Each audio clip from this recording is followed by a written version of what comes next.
Hey there, this is Klair Urban from Gleaners Food Bank Cooking Matters program, and today we're going to learn to cut up a whole chicken. This is a great skill set to have in your toolbox because whole chickens generally cost a lot less per pound than the pre-sliced pieces. You can store a lot away in your freezer and it's really great for meal planning. So let's get started. The first thing we have here is our whole chicken. We've already checked to see if the giblets have been removed from the inside, which they were. And I'm going to talk, before we get started cutting this, a little bit about food safety. Cross-contamination, not washing our hands, or putting raw foods on a surface where the germs have been is the #1 way to get foodborne illness. A garbage bowl is a really great thing to have while you're cutting up a chicken, so you don't have to keep returning to the garbage can and possibly cross-contaminating. Many folks like to wash their chickens under running water at home, and it turns out that that is something that could increase the chances of cross-contamination. And so when the water splashes on the chicken, there's potential for it to spread all around the sink. And so the safest thing to do is not wash the chicken, pat it dry, and once we cook it to a proper temperature, that's what's going to kill any of the germs that could potentially get us sick. So before we start cutting into our chicken or even handling it, we want to make sure that we have everything ready and prepared for the butchering of the chicken. I have my chicken here on a cutting board within a sheet pan. I really like to do it this way so that the drippings don't come out.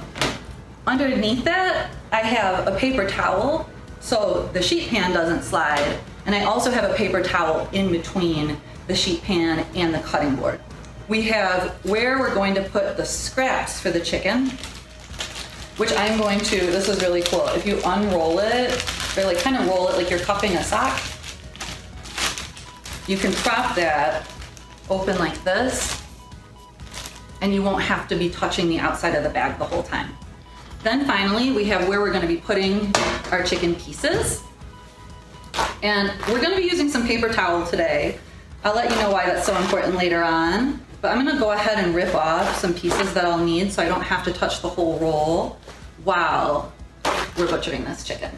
So this is a boning knife, and a boning knife is a little slimmer than a chef's knife.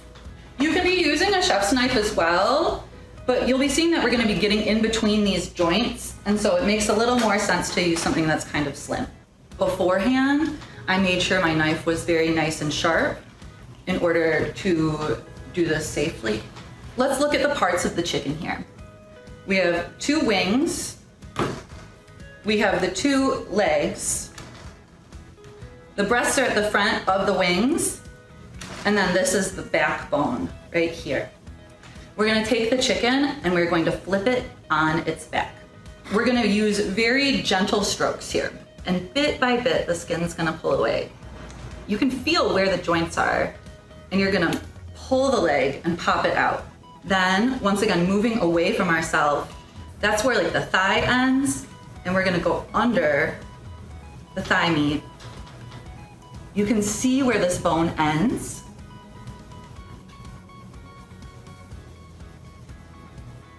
And it'll slice right off. At this point, the paper towels come in handy. The skin contains fat, and particularly the bad kind of fat.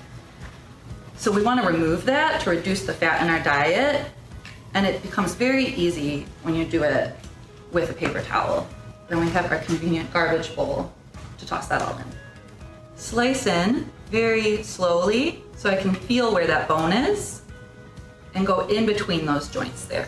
And there you have your thigh meat and your drumstick. You're gonna continue this on the other side. We're gonna move on to the wings next. The wings are even easier. You'll just kind of go in, and it should come off pretty effortlessly. Finally, we're gonna remove the skin off of the breast. I like to, going away from myself, kind of cut in between where the breasts meet the back, and then crack it open to once again have kind of a kickstand. And so the rest of the chicken, there's kind of this white line down the middle, and you can even feel like the bones here. There's the wishbone, and you're gonna take your knife and you're going to just bit by bit kind of slice away from that bone. All right, so we have our 2 breast pieces here, and underneath the breast, there's a smaller piece, and this is what is commonly referred to as the tenderloin. And so chicken tenders, originally I think were made of these, but now there's tender shaped and probably just breast meat. And then we have this bag already open for us that we can put our back in. We can put this in the freezer and save it for later. And we end up with 2 breast pieces, 2 tenders, 2 drumsticks, 2 wings, and 2 thigh pieces. So now that we've butchered our whole chicken, it's time to make our recipe chicken with apples and raisins. So now that the area is nice and sanitized, we're gonna get to our recipe. We are going to be using 1 onion, it can be any color, 2 apples, 2 large carrots, cinnamon, coriander, and cumin. We also have our salt, our pepper. Our chicken pieces are off to the side, so while we're working with our raw fruits and vegetables, we don't cross-contaminate them. We have our oil on hand by the pan. We're gonna be using reduced sodium chicken broth, which we've rinsed the top of the can off for safety reasons, and then 3/4 of a cup of raisins. So the first thing we're going to do is rinse, peel, and dice our vegetables. I'm gonna start with our onion, and this is a basic cut that y'all should have learned by now. I'm gonna use my claw, and I'm holding the knife on the steel to cut off the top of it, the non-root end. I'm gonna place it on its flat side. Now I'm gonna cut this onion right down the middle. So I have my onion peeled, and I'm going to slice in along the grain of the onion. Now the tip of the knife down on the table, we're slicing forward, and we're making kind of a small to medium dice. Onto the carrots, the recipe calls for them to be peeled, but I just like to give them a real good scrub since they're gonna be cooked down nice and soft anyway. My rule is that I don't like to cut anything that's long as my knife or longer, and so I'm gonna cut these into little logs, and that makes them very easy to split in half and work with. And using my claw, I'm gonna saw. Now we're gonna do our apple, and kind of like the onion, the first thing we wanna do is get a flat surface to it. And now we have our flat planks. We're gonna keep the peel on this, so you wanna kind of consider that in the cooking time, and keep the pieces about the same size as the carrot. So here are our chicken pieces. And to this, we're gonna add the spices, which we're considering our dry rub.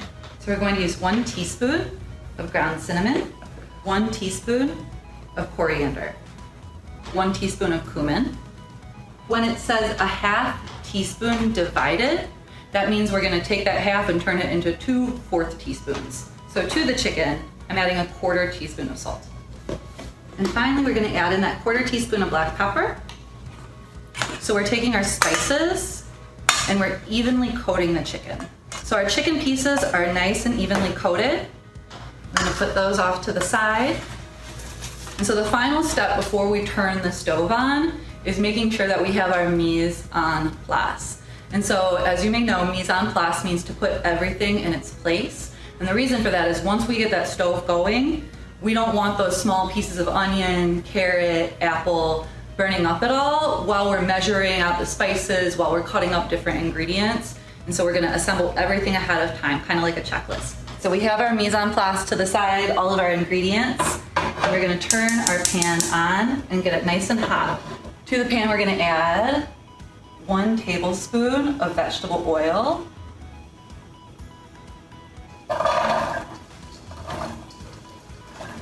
We're gonna get these vegetables nice and tender, pull them off to the side to make sure that our meat is browned, and then combine them and add the stock.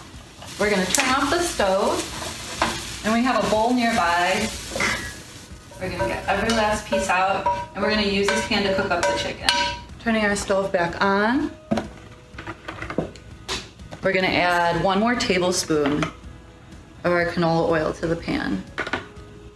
And since the pan is already nice and hot, those chicken pieces should start sizzling as soon as we drop them in. So once it's browned on that side, we're gonna flip every piece over. Once the chicken pieces are browned on both sides, then we're gonna add our vegetable mixture back to the pan. And to that, we're going to add our raisins and our broth.